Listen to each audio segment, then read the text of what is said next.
နိုဝင်ဘာလ9ရက်နေ့2013ခုနှစ်ဟာမဂဒရဖွဲ့စည်းတဲ့25နှစ်မြောက်နေ့ဖြစ်တယ်။ဘာကြောင့်နိုဝင်ဘာလ9ရက်နေ့လို့ပြောရတယ်လဲဆိုရင်အဲ့ဒီနေ့မှာဖွဲ့စည်းပြီးဥက္ကဋ္ဌဖြစ်ရွေးခံခဲ့ရတဲ့ငါကိုယ်တိုင်လက်မှတ်ထိုးထုတ်ခဲ့လို့ကိုယ်တိုင်ကိုကြတည်ခဲ့လို့ပြောနေတာဖြစ်တယ်။ဒီချက်ကိုရဲဘော်တန်ရဲကိုလည်းတင်ပြခဲ့ပြီးဖြစ်တယ်။ဒါပေမဲ့နိုဝင်ဘာလ1ရက်နေ့ဟာမှတ်မိရလွယ်တဲ့အတွက်နိုဝင်ဘာ1ရက်နေ့ကိုပဲတတ်မှတ်တယ်ဆိုပြီးတော့ဆက်လက်သွားနေတာဟာတမိုင်းကိုလိန်ထားသလိုဖြစ်နေတဲ့အတွက်မဖြစ်သင့်ဘူးဆိုတာပထမဆုံးပြောချင်တယ်။နောက်တစ်ခုကမဂဒဒရဲ့ရပ်တည်မှုအခြေအနေ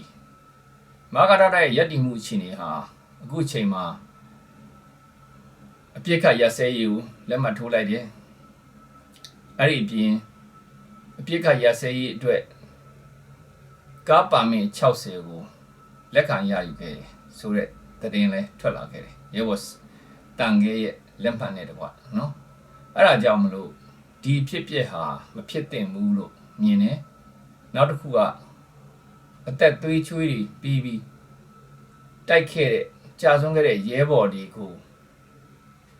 စော်ကားလိုက်တယ်လို့ခံစားရတယ်။ငါကိုယ်တိုင်လည်းဒီလိုပဲစော်ကားခံခဲ့ရတယ်လို့ခံစားမိတယ်။အဲ့ဒါကြောင့်မလို့ဒီကားပါမစ်ကိစ္စနဲ့ပတ်သက်လို့ဘူကော်မတီအနေနဲ့ဖြည့်ရှင်းချက်တစ်ခုထုတ်ပေးဖို့လိုတယ်။ဘယ်လိုရည်ချက်တွေနဲ့ဒီကားပါမစ်ကိုယူခဲ့တယ်လဲ။ဘယ်လိုအကျိုးအမြတ်တွေရမလဲ။တော်လိုင်းကိုဘယ်လိုဆက်လုပ်မလဲဆိုတဲ့အချက်လက်တွေကိုတရားဝင်ထုတ်ပြန်ပေးဖို့လိုတယ်။အဲ့ဒီလိုပဲငါတို့ဟာလက်ရှိဘူကော်မတီဝင်ဖြစ်တယ်။ငါတို့လှုပ်ချင်တိုင်းလုပ်လို့ရတယ်ဆိုတဲ့အတွေးခေါ်မျိုးနဲ့သွားမယ်ဆိုရင်အရင်အဖွဲ့အစည်းမှာဥဆောင်ခဲ့တဲ့ခေါင်းဆောင်တွေတိုင်ပင်မှုမရှိပဲထင်အားဆိုင်ကြမယ်ဆိုရင်မဂဒရအဖွဲ့အစည်းကြီးဟာတဖြည်းဖြည်းနဲ့ရေတွေနဲ့သွားမယ်သဘောရှိတယ်။အဲ့ဒါကြောင့်မလို့မဂဒရခေါင်းဆောင်တွေကိုအကြံပြုချင်တာကမြည်သည့်လောက်ရောက်ကိုမဆိုဆုံးဖြတ်လောက်ကင်မယ်ဆိုရင်ကိုယ့်အဆင့်အထက်အဆင့်ဆင့်ကကိုယ့်ရဲ့စီနီယာအရင်လောက်ခဲ့တဲ့လူတွေကိုတန်ဖိုးထားပြီးတိုင်ပင်ကြပါမမှားတဲ့တာမမှားအောင်ချင့်ချိန်တဲ့နာရီချင့်ချိန်နိုင်အောင်ပြုလုပ်ကြပါလို့ငါကြားလို့တယ်နောက်တစ်ခုကမဂဒဒဟာငါတို့လက်ထက်ထဲအစပြီးကိုပိုင်နယ်မြေမရှိခဲ့ဘူးကိုပိုင်နယ်မြေမရှိခဲ့တဲ့အတွက်ငါတို့ကတော်လိုင်းကိုထင်သလိုလွတ်လွတ်လပ်လပ်မလုပ်နိုင်ခဲ့ဘူးအဲ့ဒါကြောင့်မလို့မဂဒဒဆက်လက်တည်တတ်နေမယ်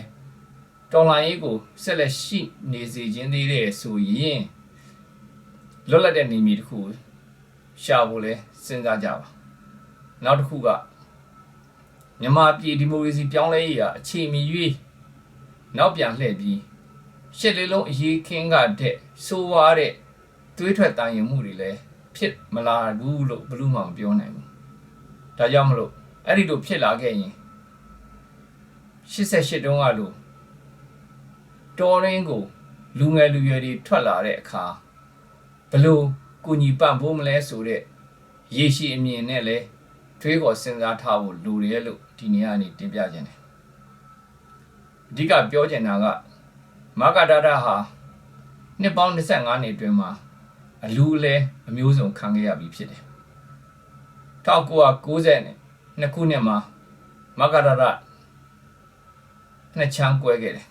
ကိုမိုဒီအုပ်စုကိုနိုင်အောင်အုပ်စုပြီးဆိုပြီးနှစ်ချမ်းကွဲခဲ့တဲ့အတွက်အင်အားတွေလျော့ပြီးရဲဘော်တော်တော်များများတော်လိုင်းကြီးကဆွန့်ခွာသွားကြတယ်အဲ့ဒီနောက်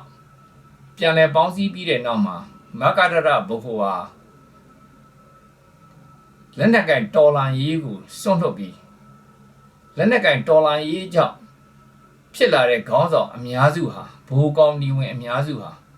လက်နက်ကင်တော်လိုင်းကြီးကိုမယုံကြည်တော့ပါဘူးဆိုပြီးစွန့်လွတ်ပြီးတော့ဘိုးကောင်းဒီတစ်ခုလုံးနှီးပါးကိုစွဲခေါ်ပြီး NDT ဆိုတဲ့အဖွဲ့ကိုဖွဲ့ခဲ့တယ်ဒီ NDT အဖွဲ့ကိုဖွဲ့စည်းလိုက်ခြင်းဟာမဂဒဒကိုခေါင်းကနေဖြတ်ယူသွားတာ ਨੇ အတူတူပဲမဂဒဒရဲ့အုပ်ချုပ်မှုအပိုင်းမဂဒဒရဲ့ထောက်ပံ့မှုအပိုင်း အလုံးစုံသောနိုင်ငံရေးစီအပိုင်းတွေရပ်တန့်သွားလောက်တဲ့အထိကိုထိုးနှက်ခြင်းခံခဲ့ရတယ်အဲ့ဒီကြားတွေကနေပြီးတော့မကတတကိုအလံမလှဲပဲတော်လန်ရေးကိုလက်နက်ကင်တော်လန်ရေးကိုယုံကြည်စွာနဲ့ဆက်လက်ပြီးတော့ထိန်းသွားတဲ့ကိုတန်ခဲပေါင်မကတတခေါင်းဆောင်ဒီရဲဘော်တွေအားလုံးကိုဒီနေရာကနေပြီးတော့အလေးပြုလိုက်တယ်ကျေးဇူးလိုက်တင်တယ်ဒါပေမဲ့ငါတို့ဟာဒီတိုင်းသွားလို့မရဘူးမကတတရဲဘော်ဟောင်းဒီခေါင်းဆောင်ဟောင်းဒီကိုလည်းငါတို့အလေးနဲ့ထားရမယ်တိုင်နေပင်လောက်ရမယ်ဆိုတဲ့စိတ်တွေထားကြဖို့တိုက်တွန်းရင်းနဲ့ဒီနေရာမှာညီကုန်းချွတ်လိုက်ပါတယ်ရဲဘော်အားလုံးကိုလေးစားပါတယ်ကြာဆုံးသွားတဲ့ရဲဘော်ဒီအားလုံးကိုလည်းဂုဏ်ပြုခြင်းနဲ့ဒီနေရာကနေအလေးပြုလိုက်ပါတယ်ကျေးဇူးတင်ပါတယ်